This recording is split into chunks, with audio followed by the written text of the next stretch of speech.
নিজেদের মাটিতে 2 ম্যাচের টেস্ট সিরিজে পাকিস্তানকে হোয়াইট ওয়াশ করার পর আইসিসি টেস্ট র্যাঙ্কিংয়ে বিশাল এক সুখবর পেল বাংলাদেশ ক্রিকেট দল।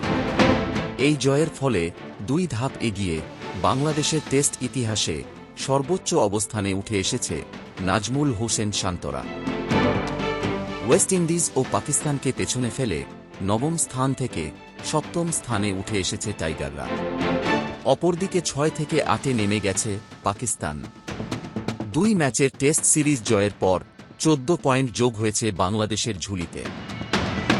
অপরদিকে পাকিস্তান হারিয়েছে 11টি মূল্যবান পয়েন্ট।